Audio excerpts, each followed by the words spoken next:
আল্লাহ আমার রব, এই রবি আমার সব।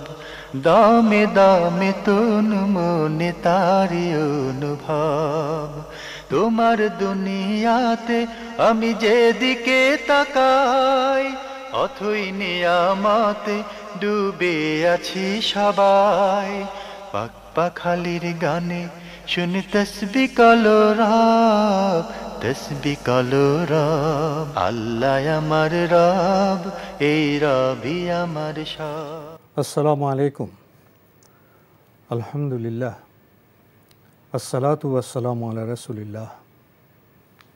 প্রিয় দর্শক, আপনারা যারা দেশে আছেন প্রবাসে, সবাইকে জানাই অনেক অনেক প্রীতি ও শুভেচ্ছা। শুরু হলো এনটিভি আয়োজিত এবং লাভ হলো নিবেদিত জুমাবারের লাইভ অনুষ্ঠান আপনার জিজ্ঞাসা। আপনাদের সাথে আছি আমি জয়নুল আবেদিন আজাদ। আর আপনাদের মনে জায়গা প্রশ্নের জিজ্ঞাসার সরাসরি জবাব দিচ্ছেন বিশিষ্ট আলেম ডক্টর মোহাম্মদ সাইফুল্লাহ। আসসালামু আলাইকুম ওয়া রাহমাতুল্লাহি ওয়া বারাকাতুহু। প্রিয় দর্শক, আমাদের আজকের প্রাসঙ্গিক আলোচনার বিষয় শান্তি এবং স্বস্তি। চলুন তাহলে জিজ্ঞাসার আলোকিত ভুবনে আমরা প্রশ্ন নিচ্ছি। আসসালামু আলাইকুম। প্রিয় দর্শক, আপনার পরিচয় দিয়ে প্রশ্ন করুন। আসসালামু আলাইকুম হুজুর। ওয়ালাইকুম আসসালাম। জি বলুন। জি, আমার এক আত্মীয় আসছে আমাদের বাসায় বেড়াতে, ফুফু শাশুড়ি আর কি, খালাতো ফুফু শাশুড়ি। তো উনি বলতেছে কি, ওনাদের ওয়াইসি তরিকা, উনি বলে কি রোজার মাসে রোজা রাখতে হয় না, যে কোনো সময় রাখলে চলে। আর নামাজ সারাক্ষণই নামাজ পড়া যায়, ওযু লাগে না। পাঞ্জেগানা নামাজ পড়া, ওইটা হলো লোক দেখানো। আর মাজারে সেজদা দেওয়া জায়েজ, এটা ওনারাও দেয়, ওনার বাবার কবরের পাশে। আমি আবার দেখলাম যে কিভাবে দেয়। তো এই মানে আমি আবার প্রতিবাদ করলাম না। তো বলে কি মানুষের পায়ে সেজদা দেওয়া জায়েজ আছে, আদম আলাইহিস সালামের দিতে বলছে আল্লাহ, কোরআনে আছে। তো আমি যে কোনো প্রতিবাদ করলাম না, এই জন্য আমাকে কোনো গুনাহ হবে? আর এর অবস্থাটা কি? আর একটা প্রশ্ন হলো, আসরের নামাজ 3:30টায় শুরু হয় শাফিঈ মতে, আর হানাফি মতে আমাদের এখানে 5টায় আজান দেয়, 4:45টায় শুরু হয় মানে ওক্ত, আর 5টায় আজান দেয়, 5:15টায় নামাজ শুরু। তো আমি কি 3:30টায় নামাজ পড়তে পারবো? আসরের নামাজ কোনো সমস্যা হবে না তো? মানে ধন্যবাদ আপনাকে।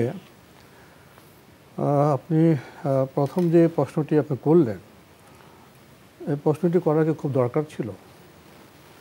আপনি কি মনে করেন উনি ঠিক কথা বলছেন, উনি সুস্থ আছেন? উনি আপনার আত্মীয় কী বললেন? রোজা নামাজ এগুলো রাখতে হয় না, অজু লাগে না, নামাজ পড়া যায়, মাজারে যাওয়া যায়, এগুলো আপনি যে বর্ণনা করলেন এগুলো খুব দরকার ছিল। তো শেষে যে বিষয়টা আপনি বলেছেন সেটার গুরুত্ব আছে, যে আমি যে প্রতিবাদ করলাম না এইসব কথার, এতে কি আমার গুনাহ হবে? ধন্যবাদ।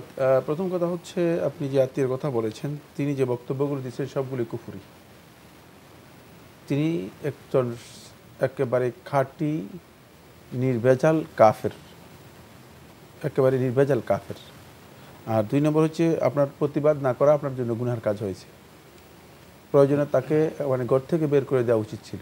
এই ধরনের বক্তব্য মানে কেউ দিলে যে তাকে ঘর থেকে বের করে দেওয়া উচিত, কারণ সে ইসলামের গণ্ডির মধ্যে, আওতার মধ্যে পড়ে না।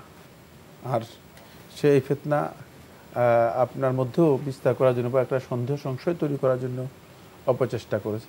আত্মীয় আসবে, আত্মীয় খাওয়া দাওয়া করবে, মানে কৌশল বিনিময় করবে, পারিবারিক বিষয়গুলো আলোচনা করবে, কিন্তু তিনি এগুলো আপনার মধ্যে বলার উদ্দেশ্য হচ্ছে আপনাকেও মিসগাইড করার জন্য। তিনি আসলে মিসগাইড করার জন্য এসেছিলেন। শয়তান তার মাধ্যমে মানে আপনার কাছে এই মেসেজগুলো দেওয়ার জন্য তাকে পাঠিয়েছে। ফলে এটা আপনার প্রতিবাদ করা ওয়াজিব ছিল। প্রতিবাদ করেন না, এই জন্য আল্লাহ তাআলার কাছে ক্ষমা চেয়ে নিন, তওবা করুন। এই কাজটি অত্যন্ত ভয়ঙ্কর, এবং তিনি যে কথাগুলো বলেছেন সবগুলোই কুফরি বক্তব্য, সবগুলো কুফরি বক্তব্য। আমরা জানলাম বিষয়টি সম্পর্কে। আরেকটি বিষয় আপনি উল্লেখ করেছেন, 2 মাযহাবের প্রসঙ্গ উল্লেখ করে। এক মাযহাবে আসরের সালাত 3:30-এ পড়তে হয়, আর এক মাযহাবে 5টায় আসর। তো আপনি বলছেন যে 3:30-এ যদি আপনি আসর সালাত আদায় করেন, এটা কি ঠিক হবে? হ্যাঁ, 3:30 যদি আসরের ওয়াক্ত হয়ে থাকে তাহলে আদায় করতে কোনো ধরনের বাধা নেই, কিন্তু 3:30 হয় বলে আমার জানা নেই, আর একটু পরে হতে পারে 3:36 অথবা এই ধরনের। এটা তো আপনার আবহাওয়ার কারণে, ঋতুর কারণে কম বেশি হয়, কম বেশি হয়, আগে পেছে চলে আসে। জি, যদি আসরের ওয়াক্ত হয়ে যায় তাহলে আপনি আসরের সময় সালাত আদায় করতে পারবেন। জি, আমরা জানলাম বিষয়টি সম্পর্কে। প্রিয় দর্শক, নতুন প্রশ্নে যাচ্ছি। আসসালামু আলাইকুম, আপনার পরিচয় দিয়ে প্রশ্ন করুন। ওয়ালাইকুম, ঢাকা থেকে মিশু বলছি। জি বলুন। জি, আমার প্রশ্ন হচ্ছে, আমার বাবা মারা গেছেন, হজ করেননি। হজ করার সামর্থ্য ছিল, বলেছিল হজ করবে ইনশাল্লাহ, তো মারা গেছেন। এখন প্রশ্ন হলো, আমার বাবার টাকা আমরা বন্টন করে নিচ্ছি, বন্টনের সময় হজের জন্য আমরা 9 লাখ টাকা আলাদা করে রেখে বন্টন করছি।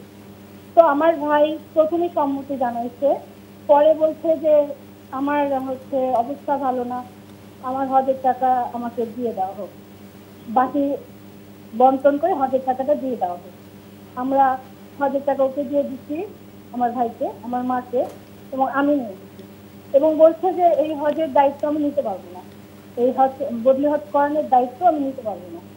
তো আমি দায়িত্বটা নিচ্ছি আমার বদলি হজ করানোর, এবং এখানে আমার ভাই মানে হজের টাকা যেহেতু নিয়ে নিচ্ছে, এখানে সে আর অংশগ্রহণ করবে না, টাকা দিয়েও করবে না, সে মানে কোনো দায়িত্ব নিয়েও করবে না। এই পুরো দায়িত্বটা আমি নিচ্ছি। এইখানে আমার অবস্থানটা কিরকম, আর ভাইয়ার এই কাজটা করাটা কতটা ঠিক পরিস্থিতি জানতে। আর কোনো প্রশ্ন আছে? জি না, আপনি ধন্যবাদ আপনাকে, আপনি বিস্তারিত বর্ণনা দিয়েছেন। আহা, কি চিত্র! আমাদের বাবা ইন্তেকাল করেছেন, হজ করতে পারেননি, হজের ইচ্ছে ছিল, আপনারা বাবার টাকা সবাই বন্টন করে নিয়েছেন। বাবার বদলি হজের জন্য 9 লক্ষ টাকা রেখেছিলেন, ভাই বললেন আমাকে দিয়ে দাও, আপনারা দিয়েও দিলেন। এখন আবার আপনি নিজে একা আপনার বাবার বদলি হজের দায়িত্ব একা নিয়েছেন। আপনার প্রশ্ন হলো, ভাই যে কাজটি করেছেন এটা কি ঠিক হয়েছে? না, আপনার বাইরে কাজটি সুন্দরও হয়নি, সঙ্গত হয়নি। তিনি হয়তো দুনিয়ার মোহে অথবা টাকার মোহে এই ধরনের একটা অন্যায় করেছেন। বাবা হিসেবে যে করণীয়, সে করণীয় বুঝতে পারেন নাই। যিনি তার বাবাকে মূল্যায়ন করতে পারেন না, তিনিও মূল্যায়িত হবেন না, তিনিও মূল্যায়িত হবেন না। হয়তো একদিন তার সন্তানও তাকে লাথি মেরে ঘর থেকে বের করে দেবে, এই ধরনের একটা পরিস্থিতি তৈরি হতে পারে। এই জন্য যারা এই ধরনের হক নষ্ট করে থাকে, এই ধরনের অন্যায় করে থাকে, বিশেষ করে বাবাকে যারা মূল্যায়ন করতে পারে না, মাকে মূল্যায়ন করতে পারে না, তারা জান্নাত লাভ করতে পারবে না। রাসূলুল্লাহ সাল্লাল্লাহু আলাইহি ওয়াসাল্লাম স্পষ্ট বলেছেন, সালাসাতুল্লাহ ইয়াদখুলুনাল জান্নাহ, সহিহ বুখারী হাদিসের মধ্যে এসেছে। আল্লাহর হাবিব সাল্লাল্লাহু আলাইহি ওয়াসাল্লাম বলেছেন, 3 দল লোক জান্নাতে প্রবেশ করবে না। তোর মধ্যে আকুন লিওয়ালিদাইহি, ওই সন্তান যে সন্তান পিতামাতার অবাধ্য, পিতামাতার সাথে দুর্ব্যবহার করেছে। এখন এই পিতা এই যে সম্পদ রেখে গেছে, এটা তো তার সম্পদ আসলে। এখান থেকে সন্তান যে পেয়েছে, এটাও তো আল্লাহ শুকরিয়া আদায় করা দরকার। তার মধ্যে কোনো শুকরিয়া বোধই নেই। হ্যাঁ, এতে তো কৃতজ্ঞতা প্রকাশ করা দরকার। যদি তিনি 1 টাকাও রেখে না যেতেন, 1টা টাকাও যদি তিনি ওয়ারিশ উত্তরাধিকারের জন্য রেখে না যেতেন, তাহলে কিছু করার ছিল, তারা কিছু করতে পারত। সুতরাং তার এই কাজটি একেবারেই অন্যায় হয়েছে, এবং বাপের সাথে তিনি উকুক করেছেন, যেটি সবচেয়ে বড় কবিরা গুনাহ, সবচেয়ে বড় কবিরা গুনাহ। আপনি দায়িত্ব নিয়েছেন, আপনার দায়িত্ব যদি আপনার সামর্থ্য থাকে চেষ্টা করুন। আপনার দায়িত্ব নেওয়ার বিষয়টি আপনার ব্যক্তিগত বিষয়, অবশ্যই যদি আপনি সে দায়িত্ব পালন করে থাকেন, এর জন্য আপনি সওয়াব পাবেন, কোনো সন্দেহ নেই। আমরা জানলাম বিষয়টি সম্পর্কে। প্রিয় দর্শক, নতুন প্রশ্নে যাচ্ছি। আসসালামু আলাইকুম, পরিচয় দিয়ে প্রশ্ন করুন। আসসালামু আলাইকুম। জি, আমি ঢাকা থেকে হুমায়রা বলছি। আমার 2টা প্রশ্ন। জি। প্রথম প্রশ্ন হচ্ছে যে আমি যদি কিছু টাকা সাদকায়ে জারিয়া হিসেবে মসজিদে দান করি, সে সব কি আমার মৃত বাবা মা পাবে না আমি পাবো?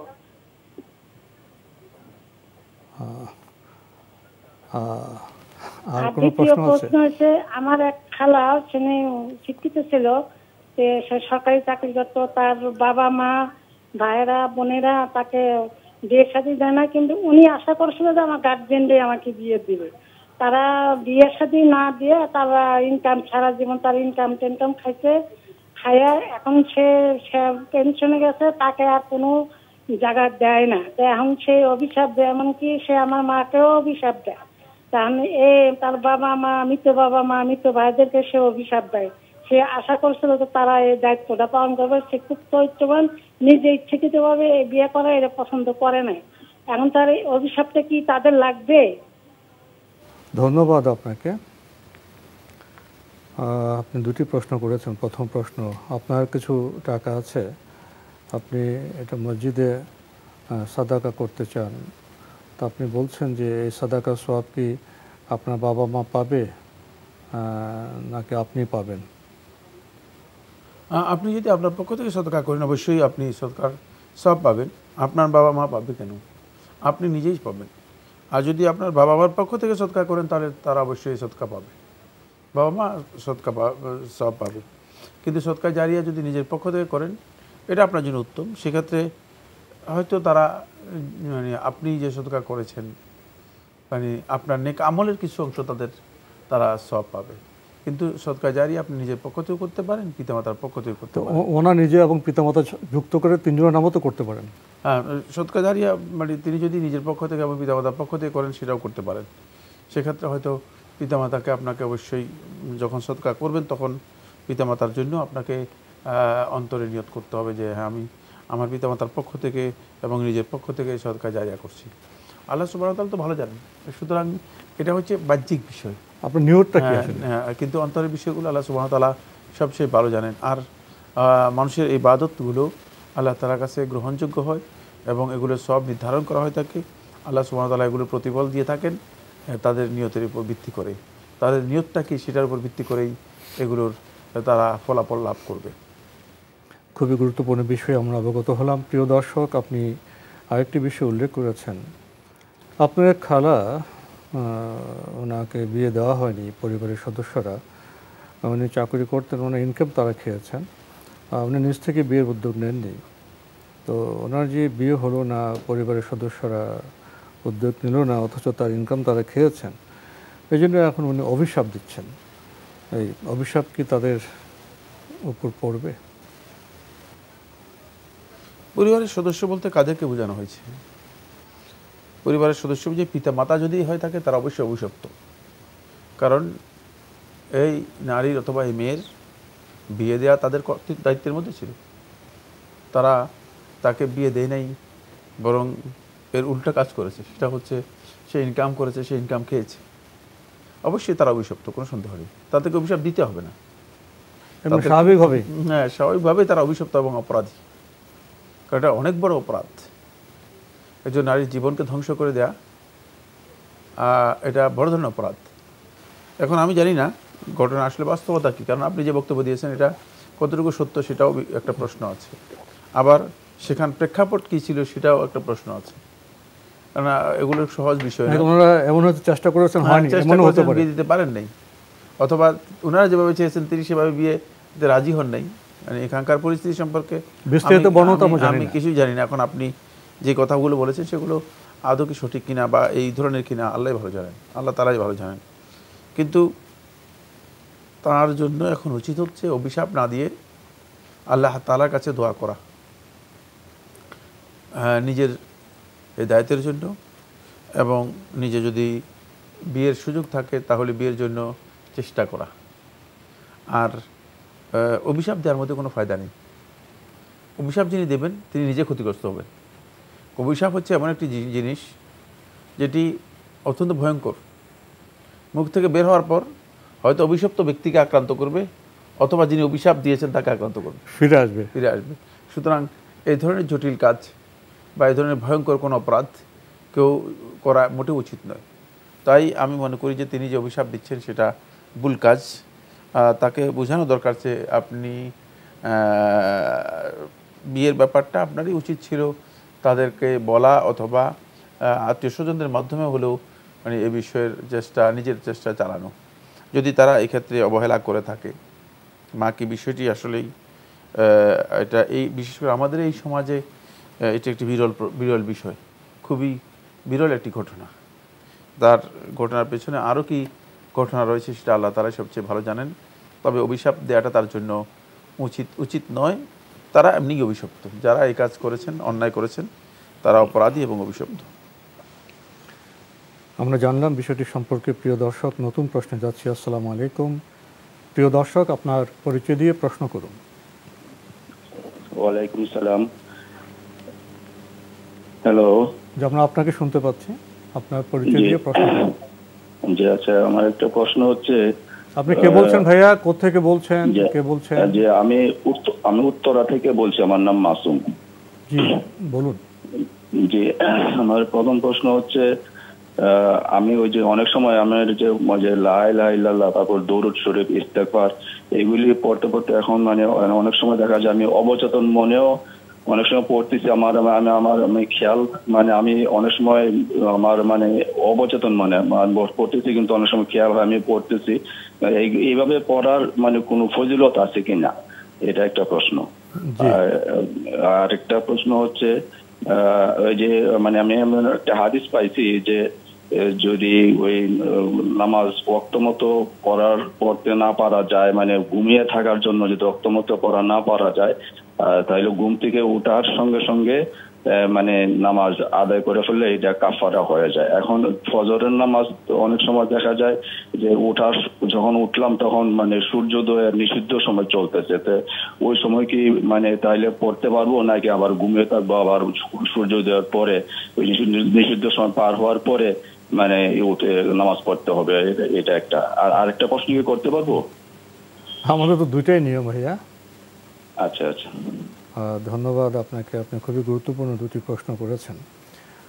আপনার প্রথম প্রশ্ন, আপনি এমনিতে লা ইলাহা ইল্লাল্লাহ, কালেমা, দরুদ এগুলো সবসময় আপনি সচেতনভাবে পড়েন, আবার আপনি লক্ষ্য করেছেন মাঝে মাঝে অবচেতনভাবেও আপনি পড়ে থাকেন। এই অবচেতনভাবে যে এটা পড়া হয়ে যায়, এটা কি কোনো ফজিলত পাবেন? অবচেতন বলতে কি বোঝায়? অবচেতনের সুরত কি, ধরনটা কি আসলে? একটা তো সচেতন হয়ে পড়ছি কলেমা, দরুদ, তো পরে গেলাম, এরপরে হয়তো অন্য কাজ করছি বা অন্যভাবে আছি, ঠিক সচেতন নয়, কিন্তু এটা মনে মনে পড়া হয়ে যাচ্ছে, মুখে চলে আসতেছে হঠাৎ করে। না, যদি আপনি যেগুলো বলেছেন সেগুলো সবগুলোই জিকির, লা ইলাহা ইল্লাল্লাহ অথবা আল্লাহুম্মা সাল্লি আলা মুহাম্মদ ওয়া আলা আলি মুহাম্মদ, অথবা অন্যান্য যেই দরুদগুলোর কথা উল্লেখ করেছেন সেগুলো সবগুলো জিকির। সুতরাং জিকির যদি আপনি মুখে উচ্চারণ করেন তাহলে আপনি সওয়াব পেয়ে যাবেন।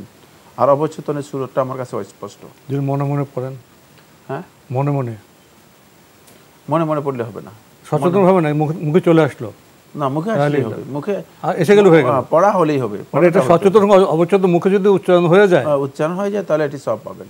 সেটা আস্তে উচ্চারণ কাজ জোরে হবে, এটি জিকির হবে, এটা জিকির হবে।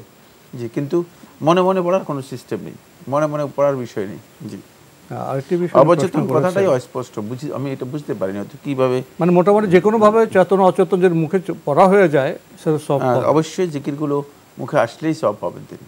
আরেকটি প্রশ্ন করেছেন যে উনি জেনেছেন যে ওয়াক্ত মতো নামাজ পড়তে হয়, কিন্তু কখনো যদি উনি ফজর নামাজটা বিশেষভাবে বলেছেন যে ঘুমের কারণে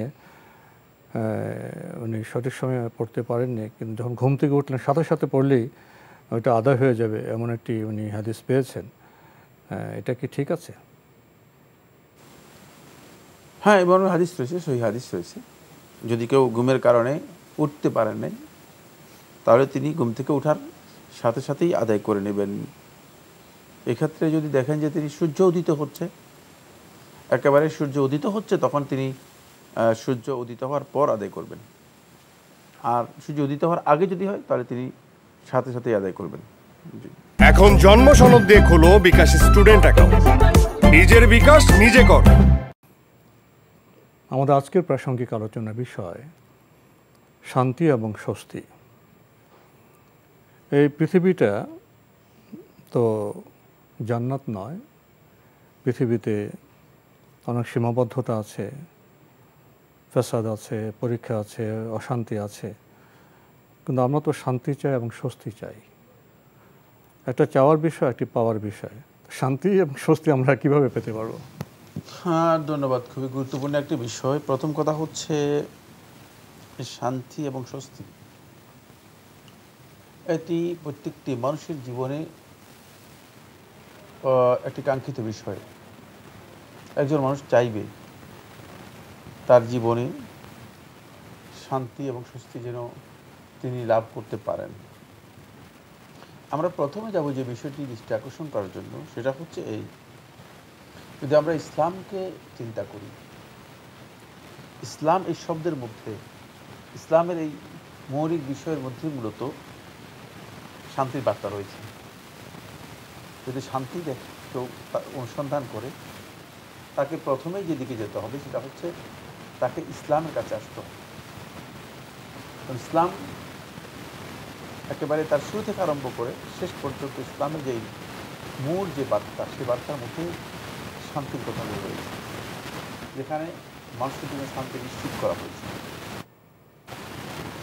এরপর আমরা দেখি যে ইসলামের সবচেয়ে সৌন্দর্যপূর্ণ বিষয় হচ্ছে ইসলামের অভিবাদন, যার মাধ্যমে একজন মানুষ আরেকজন মানুষকে তাকে গ্রহণ করে বরণ করে নিয়ে, আর সেটা হচ্ছে আসসালাম, শান্তি। মানে এর নামই হচ্ছে শান্তি। আসসালামু আলাইকুম, আপনি একজনকে যখন এ কথা বলবেন যে আপনার উপর শান্তি, এটা সবচেয়ে গুরুত্বপূর্ণ বিষয়। ফলে ইসলাম আমাদেরকে শান্তির বার্তা দিয়েছে, শুধু তা নয়, বরং শান্তি যাতে করে আমরা নিজেদের জীবনে বাস্তবায়ন করতে পারি, এই জন্য শান্তির এই কথাগুলো আমাদেরকে জানিয়ে দিয়েছে। শান্তি এবং স্বস্তি আমরা কিভাবে অর্জন করতে পারি? ধন্যবাদ। খুবই গুরুত্বপূর্ণ একটি বিষয়। প্রথম কথা হচ্ছে শান্তি এবং স্বস্তি, এটি প্রত্যেকটি মানুষেরই কাম্য। প্রত্যেকটি মানুষ চায় তার জীবনের প্রত্যেকটি পর্যায়ে যেন তিনি শান্তি এবং স্বস্তি অর্জন করতে পারেন, লাভ করতে পারেন। কিন্তু সবাই তো পায় না, চেষ্টা করে অনেক জিনিসই অর্জন করা যায় না। এর কারণ হচ্ছে আসলে শান্তি এবং স্বস্তির মূল জায়গাগুলো আমাদেরকে বুঝতে হবে। প্রথমে আমরা যাব ইসলামের কাছে। ইসলাম আসলে যে বার্তা নিয়ে এসেছে সেটা হচ্ছে শান্তির বার্তা। ইসলাম শব্দের মধ্যেই শান্তির একটা শাব্দিক অর্থের মধ্যে, ব্যুৎপত্তির মধ্যে রয়েছে। ফলে ইসলামের মৌলিক পরিচয় হচ্ছে শান্তি। রাসূলুল্লাহ সাল্লাল্লাহু আলাইহি ওয়াসাল্লাম মুসলিমের পরিচয় করে দিয়েছেন শান্তি দিয়ে। আল মুসলিমু মান সালিমা আল মুসলিমুনা মিন লিসানিহি ওয়া ইয়াদিহি, প্রকৃত মুসলিম হচ্ছে সেই যার হাত এবং মুখ থেকে মানুষ নিরাপত্তা লাভ করবে, শান্তি পাবে। সুতরাং শান্তি ইসলামের মধ্যেই সবচেয়ে বেশি, এবং ইসলাম শান্তির দিকেই মানুষদেরকে ডেকেছে। একেবারে ইসলামের শুরু থেকে আরম্ভ করে শেষ পর্যন্ত ইসলামের মূল দাওয়াতের মৌলিক বিষয় ছিল দুনিয়াতে শান্তি হবে এবং আখিরাতেও শান্তি পাবে। দুনিয়াতেও মানুষ নিরাপত্তা লাভ করবে, আখিরাতেও মানুষ নিরাপত্তা লাভ করবে। ফলে ইসলামের অভিবাদন যেটি, যার মাধ্যমে ইসলাম একজন মানুষকে অভ্যর্থনা জানায়, সম্বর্ধনা দেয়, একজন মানুষকে সে রিসিভ করে, সেটা হচ্ছে আসসালাম। আসসালাম, সালামের মাধ্যমে। সালামের অর্থ হচ্ছে শান্তি। আসসালামু আলাইকুম ওয়া রাহমাতুল্লাহ, আপনি যখন বলবেন সালামের কথা, তখন দেখবেন যে এর মাধ্যমে আপনি আপনার ভাইয়ের জন্য শান্তির কথা বলছেন, আর তিনিও আপনাকে শান্তির কথা বলছে। সুতরাং এই যে শান্তি, ইসলাম মূলত শান্তির বার্তা যাতে করে সকলের কাছে পৌঁছানো যায়, এই জন্য সালামটাকে তার একমাত্র অভিবাদন হিসেবে নির্দিষ্ট করে দিয়েছে। ফলে রাসূলুল্লাহ সাল্লাল্লাহু আলাইহি ওয়াসাল্লাম আমরা হাদিসের মধ্যে পেয়েছি, আল্লাহ নবী সাল্লাল্লাহু আলাইহি ওয়াসাল্লাম বলেছেন যে যখন তোমরা আফশুস সালাম বাইনাকুম ইজা ফাআলতুমু তাহাবাবতুম ফিমা বাইনাকুম, যদি তোমরা এই কাজটি করতে পারো তাহলে তোমাদের মধ্যে একটা ভালোবাসা তৈরি হবে, বন্ধন তৈরি হবে, ভালোবাসার বন্ধন তৈরি হবে। সেটা হচ্ছে আফশুস সালাম বাইনাকুম, তোমরা নিজেদের মাঝে সালামকে ব্যাপক করো। শান্তির জন্য সালামটা অত্যন্ত গুরুত্বপূর্ণ বিষয়। তাই ইসলাম আমাদেরকে দাওয়াত দেয় শান্তির তরুণের দিকে। আল্লাহ রাব্বুল আলামিন কোরআনে কারিমে আল্লাহু ইয়াদউ ইলা দারিস সালাম, আল্লাহ সুবহানাহু ওয়া তাআলা মানুষদেরকে শান্তির নিকটনের দিকে দাওয়াত দিচ্ছেন। শান্তির দারুস সালাম, দারুস সালাম মানে শান্তির ঘর। আমরা জানি যে আসলেই শান্তির দিকেই মূলত ইসলামের মূল আহ্বান। এখন এই শান্তি এবং স্বস্তি একটা ব্যক্তির জীবনে খুব ভালো করে কয়েকটি গুরুত্বপূর্ণ পয়েন্ট আমরা আলোচনা করব। ব্যক্তি জীবনের শান্তি হচ্ছে একজন ব্যক্তির সুস্থতা, আল আফিয়া। এই জন্য আল্লাহ রাসূল সাল্লাল্লাহু আলাইহি ওয়াসাল্লাম ব্যক্তিকে বারবার এই দোয়া করতে বলেছেন, যাতে করে সে সুস্থতা অর্জন করতে পারে। যদি কারো জীবনে সুস্থতা না থাকে তাহলে সে শান্তি পাবে না। আর পারিবারিক জীবনে ইসলাম শান্তির মূলনীতি দিয়েছে দুটি, একটা হচ্ছে আল মাওয়াদ্দা আর একটা হচ্ছে রাহমা, সম্প্রীতি, পরস্পরের ভালোবাসা, আর দ্বিতীয় হচ্ছে দয়া। এই দুটি যদি না থাকে তাহলে সেখানে শান্তি থাকবে না। আর সামাজিক জীবনে ইসলাম একেবারে কোরআনের মধ্যে স্পষ্ট করে দিয়েছে, সেটা হচ্ছে 1 নম্বর বিষয় হচ্ছে অবশ্যই পরস্পর আত-তাআউন, সহযোগিতা করা, একজন আরেকজনকে সহযোগিতা করবে। তারপর দ্বিতীয় নম্বর হচ্ছে কোনো মানুষের ক্ষতি করতে পারবে না, ক্ষতির যে বিষয়গুলো আছে সেগুলো কোনো অবস্থায় করতে পারবে না। তাহলে সামাজিক জীবনে আমরা শান্তি অর্জন করতে পারবো। আর রাষ্ট্রীয় জীবনসহ ব্যাপক অর্থে যদি কোনো ব্যক্তি শান্তি ও স্বস্তি লাভ করতে হয়, 1 নম্বর বিষয় হচ্ছে জুলম থেকে, অন্যায় থেকে অবশ্যই নিজেকে বিরত রাখতে হবে, দূরে থাকতে হবে। আজকে জুলম এমন পর্যায়ে চলে গিয়েছে যে আমাদের সমাজে জুলমটা খুবই নগণ্য বা ক্ষুদ্র বিষয়। জুলমকে যদি আমরা বর্জন করতে না পারি, জুলম থেকে যদি আমরা নিজেরা দূরে থাকতে না পারি, তাহলে সেখানে শান্তি আর স্বস্তি খুঁজে পাওয়া যাবে না। আন্তর্জাতিক পরিমণ্ডলে জুলুম এতটাই বেড়েছে, গাজার যে মানুষগুলো, শিশু, নারী, তাদের জন্য বাঁচার অধিকার নেই। এই বিশ্ব ব্যবস্থায় জুলুম হচ্ছে দেখার কি কেউ নেই? আজকে অবস্থা কেন? এর কারণ হচ্ছে একটাই, সেটা হচ্ছে যে মানে মানুষগুলো নিজেদের স্বার্থের জন্য অন্ধ হয়। কেউ হয়তো ক্ষমতার জন্য, কেউ হয়তো নিজের শক্তিকে, দাপটকে স্টাবলিশ করার জন্য, কেউ হয়তো ব্যক্তিগত দুনিয়ার যেই স্বার্থ আছে সেই স্বার্থ, মানে অহং, দম্ভ, সেখানে ইনসাফ এবং ন্যায়ের কোনো চেতনা নেই। সেখানে ইনসাফ একেবারেই নেই, আর জুলম ব্যাপকভাবে ছেয়ে গিয়েছে। ফলে জুলম যতদিন পর্যন্ত কোনো ভূখণ্ডে থাকবে, ততদিন পর্যন্ত সেখানে শান্তি এবং স্বস্তির অস্তিত্ব থাকবে না। এটি হচ্ছে এমন যেমন আলো আর অন্ধকারের মতো, যেখানে অন্ধকার আছে সেখানে আলো থাকবে না, যেখানে আলো আছে সেখানে অন্ধকার থাকবে না। জুলম থাকলে সেখানে শান্তি থাকতে পারে না। দ্বিতীয় নম্বর যে বিষয়টি, সেটা হলো মানুষের উপর অন্যায়ভাবে জোরপূর্বক কোনো জিনিস চাপিয়ে দেওয়া। আপনি শান্তি হলে অবশ্যই খেয়াল রাখতে হবে যে সেখানে সমঝোতা থাকতে হবে, সেখানে আন্তরিকতা থাকতে হবে, সেখানে মানুষের মানে স্বেচ্ছায় গ্রহণ করার মন মানসিকতা থাকতে হবে। আপনি মানুষকে বুঝিয়ে সেটা করতে পারবেন। কিন্তু যদি জোরপূর্বক চাপিয়ে দেওয়া কোনো জিনিস, মানে জোর জবরদস্তি করা, এটাকে বাধ্য করা কাউকে, যেটা মানুষের জন্য মানুষ প্রয়োজন মনে করে না অথবা মানুষ করতে চায় না, তাহলে সেখানে শান্তি থাকবে না।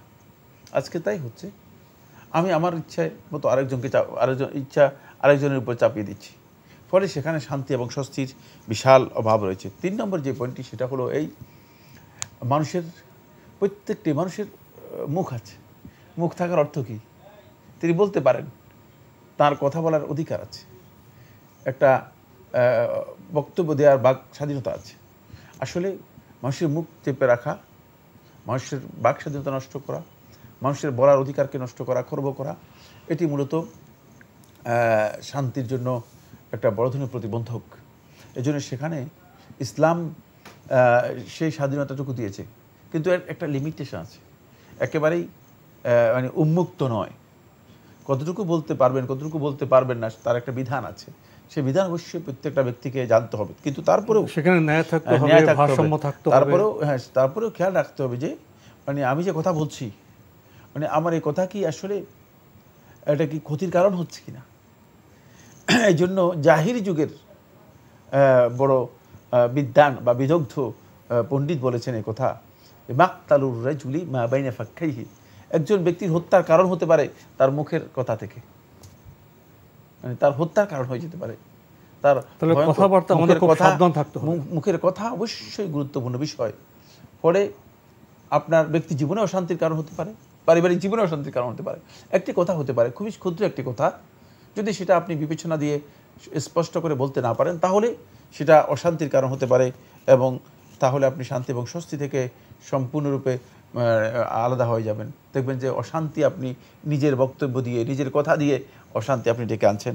এটি সবচেয়ে বড় বিষয়। 4 নম্বর যে পয়েন্টটি গুরুত্বপূর্ণ সেটা হলো মানুষের কিছু রাইটস আছে, অধিকার আছে, যে অধিকারগুলো কোনো অবস্থায় নষ্ট করা বা ক্ষতিগ্রস্ত করা এটি বৈধ নয়। এগুলো থেকে অবশ্যই বিরত থাকতে হবে। আজকে মানুষের অধিকার নষ্ট হবে, তাহলেই সেখানে শান্তি বিঘ্নিত হবেই। কারণ একজন লোক হয়তো তার ধৈর্যের একটা সীমারেখা আছে, তাহলে তার অধিকার নষ্ট করবেন বা আমার অধিকার একজন নষ্ট করবে, তিনি মনে করবেন যে না, তিনি শান্তিতে থাকতে পারবেন। এটা অসম্ভব। এই জন্য সমাজ জীবনে, ব্যক্তি জীবনে, পারিবারিক জীবনে কোনো ব্যক্তি যদি অন্যের অধিকার নষ্ট করে থাকে বা অন্য অধিকারের উপর হস্তক্ষেপ করে থাকে, তার অধিকার আদায় না করে মানে নিজে সেটার উপর অবিচল থাকে, তাহলে আমাদের গৃহে বলি, পরিবারে বলি, সমাজে বলি, আমাদের সবাইকে নিয়ে বাঁচতে হবে। সেখানে ইনসাফ থাকতে হবে, ভারসাম্য থাকতে হবে, পরস্পরকে বোঝার যে চেতনা, একটা যে সংবেদনশীলতা, সেটা থাকতে হবে। আর সবসময় বোধহয় আল্লাহর অনুমতি থাকতে হবে। আল্লাহর কাছে বোধহয় আমাদের শান্তি এবং স্বস্তির জন্য দোয়া করতে হবে, প্রার্থনা করতে হবে। আল্লাহুম্মা আনতাস সালাম ওয়া মিনকাস সালাম তাবারাকতা ইয়া যাল জালালি ওয়াল ইকরাম। রাসূলুল্লাহ সাল্লাল্লাহু আলাইহি ওয়াসাল্লাম প্রত্যেক ফরজ সালাতে পরে এই দোয়া করতেন, আল্লাহুম্মা আনতাস সালাম, ইয়া আল্লাহ আপনি হচ্ছেন সালাম, শান্তি। কারণ শান্তির মূল উৎস হচ্ছেন আল্লাহ সুবহানাহু ওয়া তাআলা। ওয়া মিনকাস সালাম, আর শান্তি আপনার পক্ষ থেকেই দেয়া হয়ে থাকে। তারপরে তাবারাকতা ওয়া তাআলাইতা ইয়া যাল জালালি ওয়াল ইকরাম। সুতরাং আপনি মহান, পবিত্র এবং মহান বরকতময়, আপনি আমাদের জন্য শান্তিকে বরাদ্দ করুন। এইটি রাসূলুল্লাহ সাল্লাল্লাহু আলাইহি ওয়াসাল্লাম প্রত্যেকটি ফরজ সালাতে দোয়া করতেন। সুতরাং আমরা শান্তির জন্য আল্লাহর কাছে অবশ্যই আমাদেরকে ধর্ণা দিতে হবে। মহান আল্লাহর কাছে আমরা ব্যক্তি জীবনে, পারিবারিক জীবনে, সামাজিক জীবনে এবং বৈশ্বিক যে পরিমণ্ডল, সেখানে আমরা শান্তি প্রার্থনা করছি, দোয়া করছি। আমরা প্রশ্নে যাচ্ছি। প্রিয় দর্শক, আসসালামু আলাইকুম, পরিচয় দিয়ে প্রশ্ন করুন। ওয়ালাইকুম ওয়া রাহমাতুল্লাহ। আমি মোহাম্মদ হুমায়ুন কবির মহাখালী থেকে বলছি। জি, আমার দুইটা প্রশ্ন ছিল। আসলে আমি একটি মেলাতে গিয়েছিলাম, বিমান বাংলাদেশ এয়ারলাইন্সে। তো ওখানে মেলাতে অংশগ্রহণের জন্য একটা কুপন পেয়েছিলাম। এটা কোনো টাকা দিয়েও কিনি নাই, কিছুই কিনিনি। তো জাস্ট কুপনটা আমরা একটা জমা দিয়েছিলাম। কুপনের প্রথম পুরস্কারটা ছিল ওমরার জন্য ঢাকা, জেদ্দা, মদিনা, ঢাকার এয়ার টিকিট। হয়তো আল্লাহর রহমতে আমি প্রথম পুরস্কারটাই পেয়েছিলাম। পাওয়ার পরে আমি ওমরা করতে গিয়েছি, ওমরা করেও আসছি আলহামদুলিল্লাহ। তো আমার প্রশ্নটা হচ্ছে যে এটা একটি প্রতিযোগিতার মধ্যে একটি র্যাফেল ড্র হয়েছিল, তো এখানে প্রথম একটা পুরস্কার পেয়েছি। তো এটা ইসলামে কতখানি জায়েজ ছিল, যে এটা কি সঠিক ছিল কিনা, যে আমি ওমরা করতে গিয়েছি। আপনার কোনো প্রশ্ন আছে? জি, আরেকটা প্রশ্ন আছে, যে বিভিন্ন সময় আমরা এখন অনলাইনে দেখতেছি যে কিছু কিনলে তার বিনিময়ে একটা লটারি হচ্ছে এবং ফ্রি ওমরাতে পাঠাচ্ছে। তো এইটাও কতখানি জায়েজ আছে ইসলামের দৃষ্টিতে, অনুগ্রহ করে জানাবেন। ধন্যবাদ আপনাকে। আপনি দুটি প্রশ্ন করেছেন।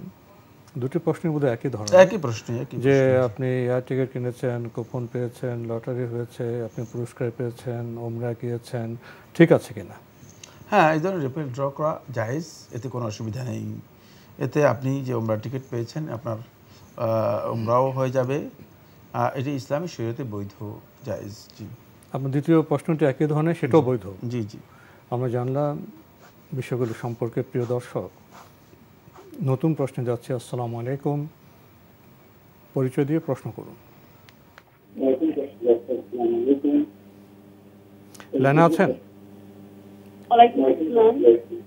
যে আপনার টেলিভিশনের ভলিউমটি কমিয়ে একটু স্পষ্ট করে আপনার প্রশ্নটি করবেন। আপনি আমাদেরকে শুনতে পাচ্ছেন তো? হ্যালো হ্যালো, জি আমি শুনতে পাচ্ছি। জি, আপনি প্রশ্ন করুন। জি, আমি খুলনা থেকে বলছিলাম, সোহেলা পারভিন। জি, বলুন। আমার দুইটা দোয়া আছে, দোয়া সম্পর্কে একটু জানতে চাচ্ছিলাম, যে দোয়াটা কখন করবো, কিভাবে করবো, আর ফজিলত। সেটা হচ্ছে হামাদান তাকবীরান তয়্যিবান মুবারাকান ফিহি, আরেকটা হচ্ছে আল্লাহু আকবার কাবীরা, আলহামদুলিল্লাহ কাসীরা, সুবহানাল্লাহি বুকরাতান ওয়া আসীলা। এই দোয়া সম্পর্কে একটু জানতে চাই, আর এটার ফজিলত সম্পর্কে। এটা একটা কোশ্চেন। আরেকটা কোশ্চেন আছে, যদি মোহর সম্পর্কে আমি একটু জানতে চাচ্ছিলাম, যদি অনুমতি থাকে। দেনমোহর, জি জি বলুন।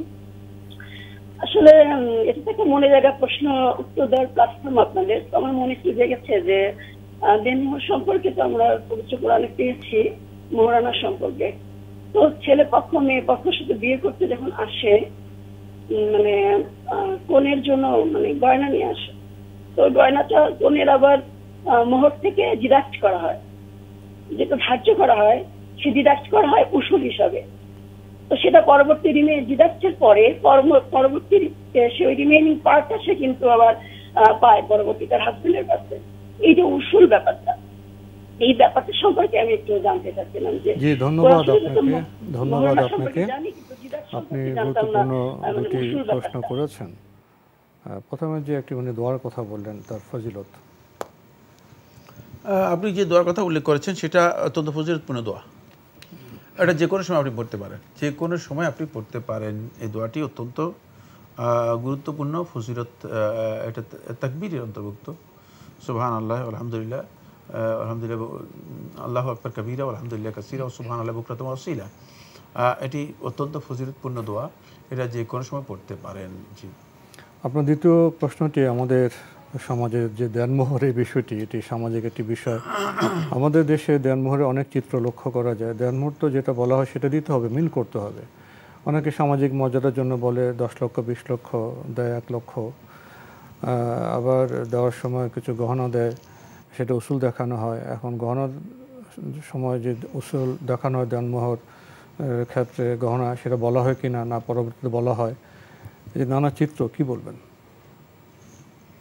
আসলে প্রশ্নটি স্পষ্ট হয়নি। আপনি যেটা বলেছেন সেটা হচ্ছে যে দেনমোহর দেখা যায় অনেক সময় গহনা নিয়ে আসে, গহনা নিয়ে এসে সেটা দেনমোহর থেকে ডিডাক্ট করা হয়।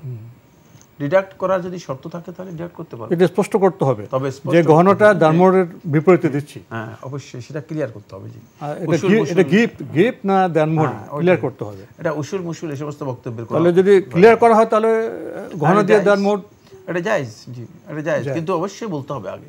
এখন জন্ম সনদ দিয়ে খোলো বিকাশ স্টুডেন্ট অ্যাকাউন্ট, নিজের বিকাশ নিজে কর। আগে থেকে সেটা ক্লিয়ার করতে হবে যে এটা দেনমোহর হিসেবে, মানে এই যে গহনা, এটা গহনাটা দেনমোহরে দেওয়া হচ্ছে। কিন্তু আসলেই দেনমোহর এবং গহনা এই দুইয়ের মধ্যে বিশাল পার্থক্য রয়েছে। সেটা হলোই মানে গহনা অনেক সময় দেখা যায় যে উপঢৌকন হিসেবে, উপহার হিসেবে দেওয়া হয়ে থাকে, আর দেনমোহর মূলত নির্দিষ্ট অর্থের মাধ্যমে সেটা পরিশোধ করা হয়ে থাকে। কিন্তু যদি কোথাও তিনি গহনাকে দেনমোহর হিসেবে চিহ্নিত করেন এবং বলেন যে গহনা যেটা দিচ্ছি সেটা মানে দেনমোহর হিসেবে দিচ্ছি, তাহলে এটা ডিডাক্ট করা জায়েজ না জায়েজ নয়, তবে অবশ্যই আগে বলতে হবে। আমরা জানলাম বিষয়টি সম্পর্কে। প্রিয় দর্শক, নতুন প্রশ্নে যাচ্ছে। আসসালামু আলাইকুম। প্রিয় দর্শক, আপনার পরিচয় দিয়ে প্রশ্ন করুন। প্রশ্ন হচ্ছে যাকাত সম্বন্ধে। জি, আমি 3টা প্রশ্ন করব। যাকাত সম্বন্ধে 2টি প্রশ্ন করুন। কিছু টাকা আছে, মানে কিছু টাকা আছে, যাকাত দেওয়ার মতো টাকা আছে, আর কিছু ইয়ে আছে, মানে স্বর্ণ আছে। স্বর্ণ 7.5 ভরি হবে না, বুঝছেন? আর কিছু মানে স্বর্ণ কিছু পরি, আর কিছু কোনো অনুষ্ঠানে পরি। এখন কি আমার স্বর্ণের যাকাত দিতে হবে? এটা আর কি। আর আরেকটা কথা হচ্ছে কি, যাকাতের টাকা কি আস্তে আস্তে দেওয়া যাবে? মানে যে আমি এখন আজকে 10,000 দিয়ে দিলাম, কালকে 5,000, বা পরে আবার যার যেরকম প্রয়োজন আমি সেরকম দিয়ে দিলাম, এটা কি পারা যাবে? আমার জি জি, ধন্যবাদ। সঙ্গে দিতে হবে। আরেকটা প্রশ্ন হলো কি, আমি আমার মেয়েকে নিয়ে মানে বের হয়ে যেতে হয় ভার্সিটিতে পড়াশোনার জন্য, কিন্তু মানে ওইখানে আমাদের জোহরের নামাজের টাইম প্রায় সময় চলে যায়। তখন আমরা কি তখন মানে ওইখানে পানির ব্যবস্থা আছে, কিন্তু আমরা তো মহিলা মানুষ, হিজাব করতে হয়, আবার অনেক সময় মানে জুতাও থাকে, কেস করা থাকে, কিন্তু আমরা তো উপরে উঠাইয়া পা ধুইতে পারি না। আমরা উপরে উঠাইয়া তো মানে বেসিং এ পা ধুইতে পারি না। আমরা আবার হিজাব খুলে সেরে আবার নতুন করে হিজাব করা, মাথা মুখ করার জন্য আমরা এই ক্ষেত্রে কিভাবে রুজু করতে পারি এবং নামাজ খান সুন্দরভাবে পড়তে পারি? করলে হবে। ধন্যবাদ আপনাকে। আপনি বেশ গুরুত্বপূর্ণ কয়েকটি প্রশ্ন করেছেন। আপনার প্রথম প্রশ্ন যাকাত প্রসঙ্গে আপনি বলছেন যে যাকাতে প্রসঙ্গে আপনার যে টাকা আছে সেটার নিসাব পরিমাণ আছে, এটা তো উনি বললেন বোধহয়। জি জি। আর স্বর্ণের ব্যাপারে বলছেন আপনার 7.5 ভরি স্বর্ণ হবে না, সেটা আপনি পড়েন, বাসায়ও পড়েন এবং কোনো অনুষ্ঠানে যেতে পড়েন, তো সেটা জাকাত দিতে হবে কিনা? না, যেহেতু স্বর্ণের নেশাব আপনার হয় নাই, আপনার জাকাত আসবে না। যে স্বর্ণের নেশাব হলে তাহলে জাকাত আসতো, যদি মানে ওই স্বর্ণ ব্যবহারের স্বর্ণ না হয় থাকে। ব্যবহারের স্বর্ণ হলে বিশুদ্ধ বক্তব্য হচ্ছে জাকাত হবে না। জি। আর যেটা নেশাব এবং অর্থ, সেটা জাকাত দিতে হবে। অর্থ যেটা মানে যেই মানে টাকা আছে ক্যাশ, এবং সেটা যদি নেশাব পরিমাণ হয় থাকে তাহলে অবশ্যই জাকাত দিতে হবে। জি। আরেকটি জিনিস এখানে উনি যোগ করেছেন, জাকাতের অর্থকে উনি আস্তে আস্তে ধীরে ধীরে দিতে পারবেন, শেষ করতে পারবেন? আস্তে আস্তে দেওয়ার বিষয়টি এখানে গুরুত্বপূর্ণ একটা বিষয় জানতে হবে। সেটা হচ্ছে জাকাতের টাকাটা অবশ্যই আপনাকে প্রথমে হিসাব করে বের করে ফেলতে হবে। টাকাটা বের করে ফেলতে হবে, তারপরে বের করে এই টাকাটা আপনি যদি মনে করেন যে মানে যাদেরকে দিচ্ছেন তাদের মাসলাহাতে, তাদের সুবিধায় মানে ধীরে ধীরে দিতে পারেন, তাহলে দেওয়াটা জায়েজ। তবে উত্তম হচ্ছে জাকাত বের করার সাথে সাথে জাকাতের হকদারদেরকে পৌঁছিয়ে দেয়া। কারণ হলো হকদার রয়ে গিয়েছে আর আপনি সেই টাকাটা আপনার কাছে রেখে দিচ্ছেন কিসের ভিত্তিতে? এটা আপনার টাকা তো নয়, আপনি কেন আস্তে আস্তে দিচ্ছেন? সুতরাং এই প্রশ্ন এখানে থাকবেই। এ কারণে অবশ্যই প্রথম হচ্ছে হিসাব কষে জাকাতের টাকা আলাদা করে ফেলতে হবে। আলাদা করে ফেলার পর এরপরে আপনি এটা যদি আপনার জন্য জায়েজ আছে, আপনি যদি মনে করেন যে যাদেরকে দেবেন তাদের সুবিধার্থে যদি একসাথে দেন, তারা হয়তো খরচ করে ফেলতে পারে, নষ্ট করতে পারে, তাহলে হয়তো আপনি ম্যানেজমেন্ট করে সেভাবে আস্তে আস্তে দিতে পারেন। বাকি হকদার যদি থেকে যায় তাহলে বিধান হচ্ছে হকদারদেরকে জাকাতের টাকা দ্রুত পৌঁছিয়ে দেয়া। কারণ এই টাকা যদি আপনি আদায় না করে মৃত্যুবরণ করেন তাহলে কিয়ামতের দিন আপনি আল্লাহ রাব্বুল আলামিনের হক নষ্ট করার কারণে জবাবদিহি করতে হবে। সুতরাং আমরা তো জানি না, ঠিক না? আমাদের কাছে প্রত্যেকটা জিনিসই তো অনিশ্চিত, জীবনটা হায়াতটা অনিশ্চিত। সুতরাং কেন আমি আরেকজনের হক নিজের কাছে রেখে দিতে পারি? আমরা জানলাম বিষয়টি সম্পর্কে। প্রিয় দর্শক, আরেকটি প্রশ্ন আপনি করেছেন, আমি যতটা বুঝতে পেরেছি, অনেক সময় মেয়েকে নিয়ে বাইরে যেতে হয়, ওজোর অসুবিধা হয়, বেসিনে পা ধুতে হয়, তায়াম্মুম করতে পারবেন কিনা, এসব মিলিয়ে যে প্রশ্নটি করেছেন। না, আপনি উজু করে আসবেন। আপনি যদি যাবেন আপনি উজু করে যাবেন। যদি দেখেন যে জোহরের ওয়াক্ত হয়ে যাচ্ছে তাহলে আপনি উজু করে যাবেন এবং উজু করে গিয়ে তারপরে জোহরের সালাত আদায় করবেন। আর যদি সেখানে উজু করার ব্যবস্থা না থাকে তাহলে যেখানে ব্যবস্থা আছে সেখানে গিয়ে আপনাকে উজু করতে হবে। অবশ্যই উজু করে জোহরের সালাত আদায় করতে হবে। জি, আমরা জানলাম বিষয়টি সম্পর্কে। হ্যাঁ, আমি জানলাম প্রসঙ্গত উনি তায়াম্মুমের কথাও বলেছেন। না, তায়াম্মুম করতে পারবে না, পানি আছে আশেপাশে, পানি আছে সেখানে। তায়াম্মুম তখন আসবে যখন প্রয়োজন আপনি পানি আলাদা বোতলে অথবা আলাদা কিছুর মধ্যে নিয়ে এসে, খুবই সহজ জিনিস। এই প্রশ্ন আমার মনে হয় তখন করতে হবে যখন পানি থাকবে না, কোনো অসুস্থতা থাকবে না, পানি একেবারেই নেই অথবা ওজোর রয়েছে, কিন্তু তায়াম্মুমের এখানে কোনো অবকাশই নেই। জি, আমরা জানলাম বিষয়টি সম্পর্কে। প্রিয় দর্শক, নতুন প্রশ্নে যাচ্ছি। আসসালামু আলাইকুম, পরিচয় দিয়ে প্রশ্ন করুন। আসসালামু আলাইকুম হুজুর। ওয়ালাইকুম আসসালাম। আমি মাসুম, কুমিল্লা ধর্মপুর থেকে। জি ভাইয়া, বলুন। বহু কষ্টে হুজুর লাইনটা পাইছি। আমার দুটি প্রশ্ন। প্রথম প্রশ্ন হলো যে তাজিয়া মিছিল ইসলামে জায়েজ কিনা? তাজিয়া মিছিল সম্পর্কে চারো খলিফা কি কোনো কিছু বলে গিয়েছেন কিনা, বা সহিহ হাদিসে তাজিয়া মিছিল সম্পর্কে কোনো কিছু বলা হয়েছে কিনা, সবাইকে জানাবেন। আর দ্বিতীয় প্রশ্নটি সবার জন্য। দলিল আল কোরআন সূরা বাকারা আয়াত নম্বর 279 অধ্যায় 2, এতে কোরআন বলতেছে তোমরা সুদ খেও না, যদি সুদ খাও তাহলে আল্লাহ ও তার রসুলের বিরুদ্ধে যুদ্ধের ঘোষণা করো। এখন আমার প্রশ্ন, আল্লাহর বিরুদ্ধে যুদ্ধের ঘোষণা করো বলতে কোরআনের সূরা বাকারে কি বলতেছে? সবার জন্য বলবেন। আসসালামু আলাইকুম। ধন্যবাদ আপনাকে। দুটি প্রশ্ন করেছেন। প্রথম প্রশ্ন কাদিয়ানদের সম্পর্কে এবং হাদিসে তাদের ব্যাপারে কিছু বলা আছে। কাদের সম্পর্কে? কাদিয়ানি যারা রয়েছে তাদের আগমন তো ঘটেছে অনেক পরে। এটি আগমন হয়েছে হিজরি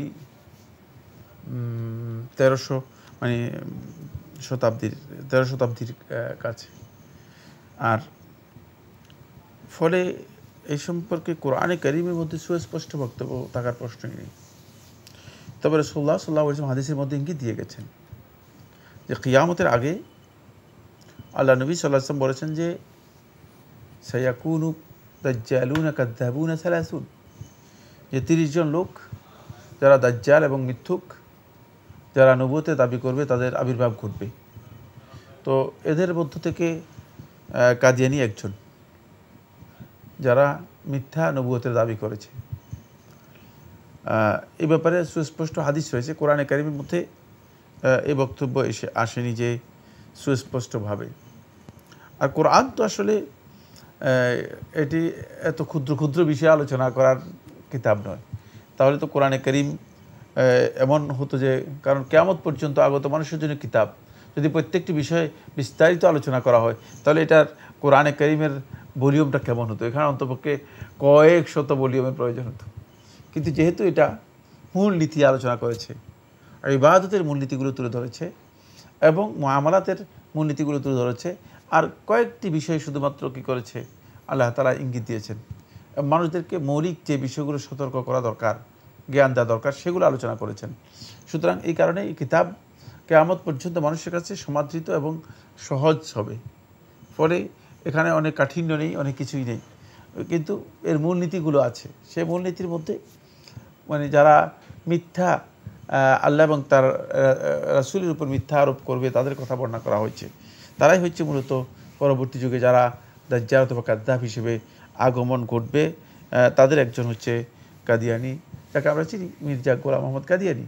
সে পরবর্তীতে নবুয়তের দাবিও করেছে, কখনো কখনো মাহদির দাবি করেছে, তার অনেক ইতিহাস রয়েছে, কিন্তু সে একজন বড় মিথ্যাবাদী এবং ইসলামে যারা মিথ্যুক হিসেবে রাসূল সাল্লাল্লাহু আলাইহি ওয়াসাল্লাম যাদের কথা আগমন করবে বলেছে কিয়ামতের আগে, তাদের একজন। আমাদের ভাই আরেকটি প্রশ্ন করেছেন, সূরা বাকারা 279 নম্বর আয়াতের বরাত দিয়ে সুদ প্রসঙ্গে, যারা সুদ চর্চা করবে তাদেরকে প্রস্তুত থাকতে হবে আল্লাহ এবং তার রাসূলের বিরুদ্ধে যুদ্ধের জন্য। উনি জানতে চেয়েছেন আল্লাহর বিরুদ্ধে যুদ্ধ এর ব্যাখ্যা কী? না, এ বক্তব্য শুদ্ধ না, আপনি অনুবাদ বুঝতে পারেননি। এ বক্তব্য এটা, ফা'দানু বিহারবিন মিনাল্লাহি ওয়া রাসূলিহি। ফা'দানু, তোমরা, সুতরাং মানে ফা'দানু জেনে রাখো, তোমাদেরকে এটা জানিয়ে দেওয়া হচ্ছে বিহারবিন মিনাল্লাহি, আল্লাহ এবং তার রাসূলের পক্ষ থেকে যুদ্ধের। অর্থাৎ যদি কেউ এই বিধান লঙ্ঘন করে তাহলে ইসলামী রাষ্ট্র, মুসলিম রাষ্ট্র তাদের বিরুদ্ধে যুদ্ধ ঘোষণা করবে, যেটা আবু বকর রাদিয়াল্লাহু তাআলা আনহু এই আয়াত থেকে গ্রহণ করেছেন। এই আয়াত থেকে আবু বকর রাদিয়াল্লাহু সেটা গ্রহণ করেছেন। আবু বকর রাদিয়াল্লাহু তাআলা যারা যাকাত দিতে আদায় করতে অস্বীকার করেছে তাদের বিরুদ্ধে যুদ্ধ গ্রহণ করেছে, যুদ্ধের ঘোষণা করেছেন। আর যারা মানে সুদকে হারাম হিসেবে, সুদ থেকে বিরত না হয়ে সুদের চর্চা করবে, সুদের গ্রহণ করবে, ইসলামী রাষ্ট্র তাদের বিরুদ্ধে আল্লাহ এবং তার রাসূলের বিরুদ্ধে মানে পক্ষ হয়ে যুদ্ধ করবে, এটা হচ্ছে এখানে উদ্দেশ্য। আমরা জানলাম বিষয়টি সম্পর্কে। প্রিয় দর্শক, নতুন প্রশ্নে যাচ্ছে। আসসালামু আলাইকুম, পরিচয় দিয়ে প্রশ্ন করুন। জি, আসসালামু আলাইকুম। ওয়ালাইকুম আসসালাম। জি, আমার একটা প্রশ্ন হচ্ছে, আমি অনেকদিন আগে, প্রায় 20-30 বছর আগে একজন সম্মানীয় মানুষকে আমি অসম্মান করেছি আর কি। তো এখন এই আমার তো অনুশোচনা হচ্ছে, এখন ওনাকে পাওয়া মোটেও সম্ভব না। এখন আমার পরকালে যাতে এটার জন্য কোনো সমস্যা না হয়, এখন আমি কি করতে পারি, এটা একটা প্রশ্ন। আর দ্বিতীয় প্রশ্ন হচ্ছে, আমি যে মাগরিবের নামাজের সময় মসজিদে গেলে যখন যদি সূর্যাস্তর সময় হয়, আর সূর্যাস্তর সময় নিষিদ্ধ সময় পার হইতে আরো 5-10 মিনিট সময় দেরি হয়, তাহলে তখন কি মানে আমি দখল মসজিদ নামাজ পড়ে বসবো নাকি দাঁড়ায় থাকবো? তাই এটা একটা প্রশ্ন আর কি। ধন্যবাদ আপনাকে। খুবই গুরুত্বপূর্ণ দুটি প্রশ্ন আপনি করেছেন। অনেক আগে আপনি একজন সম্মানিত ব্যক্তিকে অসম্মান করেছেন, এখন আপনি উপলব্ধি করেছেন, আপনি এখন অনুতপ্ত, কিন্তু তাকে পাওয়া এখন সম্ভব নয়। তো পরকালে তো এর জন্য আপনাকে জবাবদিহি করতে হবে। এখন আপনি এই যে একটি কাজ করেছেন, এর থেকে বাঁচার উপায় কী? ধন্যবাদ। তার পক্ষ থেকে আপনি আল্লাহর সন্তুষ্টির জন্য দান করুন, কারণ তার যে সম্মান নষ্ট করেছেন, যে মাদলামা, তার যেই মানে হক এর উপর অত্যাচার করেছেন, এই হকটুকু কিয়ামতের দিন আপনাকে আদায় করে দিতে হবে।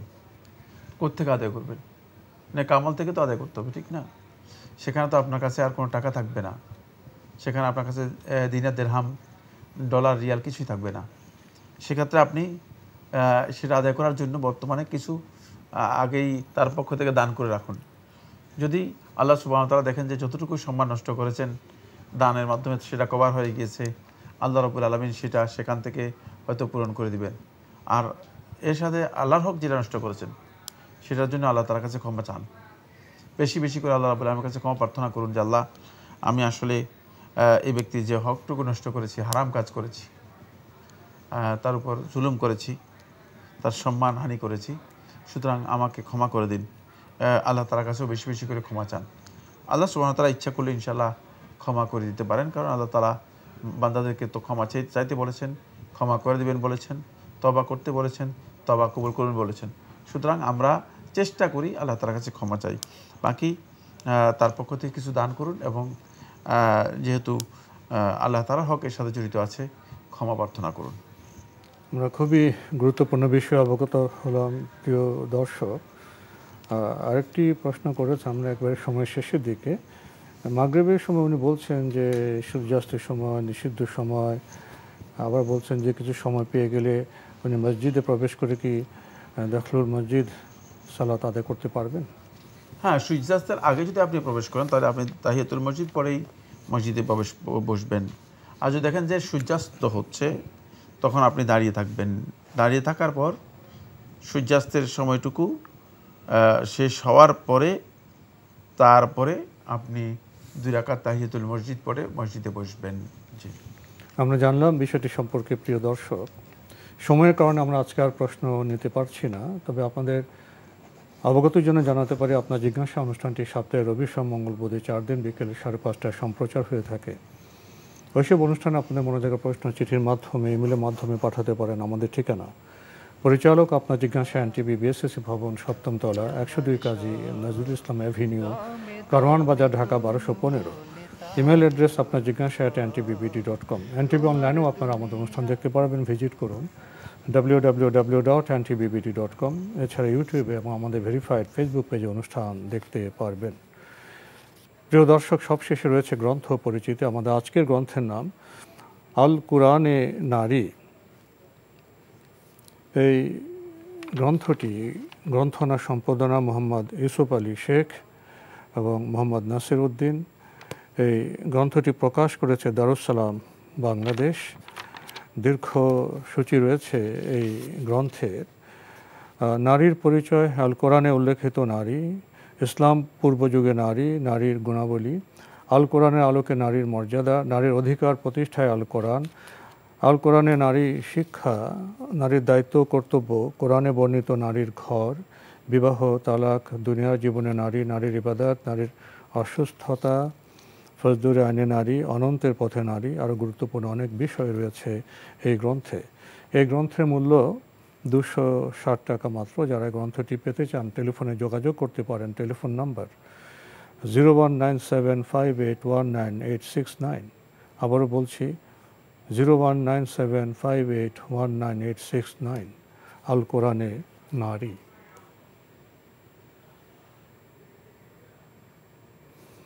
যদি এই গ্রন্থটি সম্পর্কে কিছু বলতেন। হ্যাঁ, আল কোরআনে নারী, নারীদের বিষয়ে তো কোরআনে কারিমে অনেক দীর্ঘ আলোচনা রয়েছে।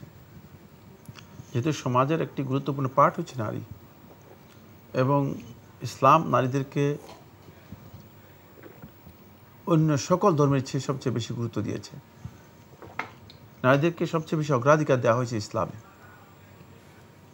পৃথিবীর এমন কোনো ধর্ম ব্যবস্থা নেই যেখানে নারীদের হুকুক, রাইটসকে সমুন্নত করা হয়েছে ইসলাম যেভাবে সমুন্নত করেছে।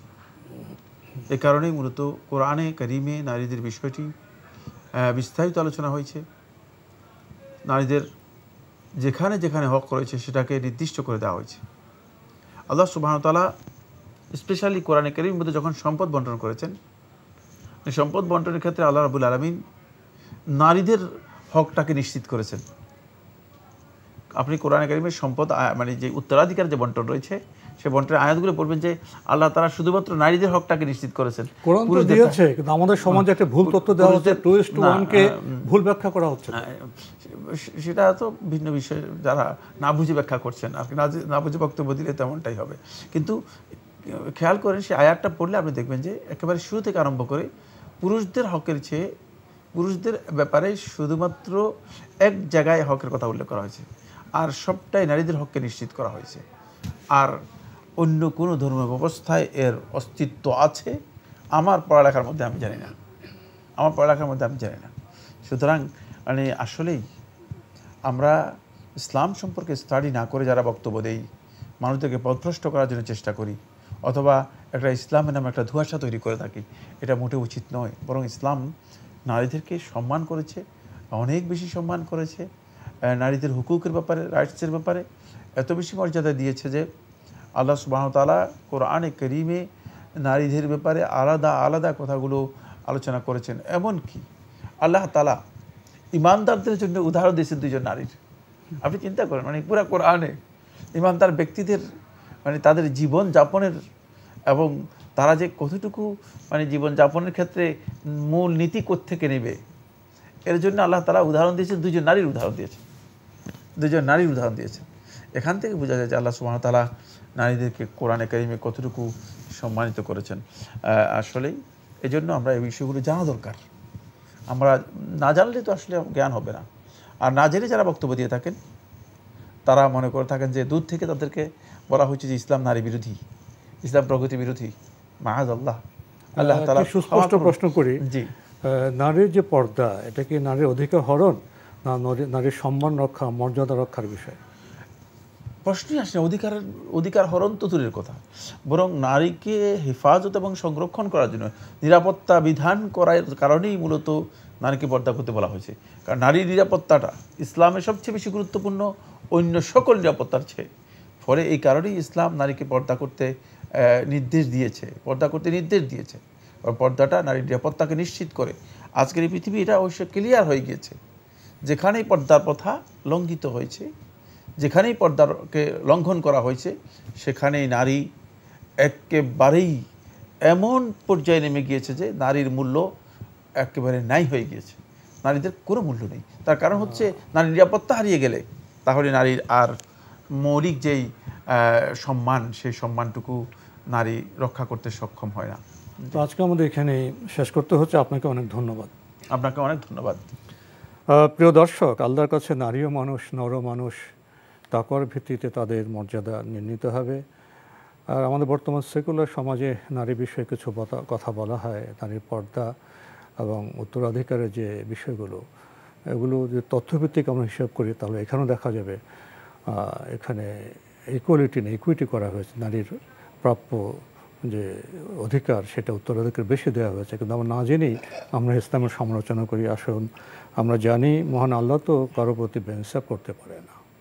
দেখা হবে ইনশাআল্লাহ আগামী জুমাবার একই সময়ে। মহান আল্লাহ আমাদের সবাইকে নিরাপদে রাখুন শান্তিতে। আসসালামু আলাইকুম। আমার রব, এই রবি আমার সব, দামে দামে তুন মনে তারি অনুভব। আল্লাহ আমার রব, এই রবি আমার সব, দামে দামে তুন মনে তারি অনুভব।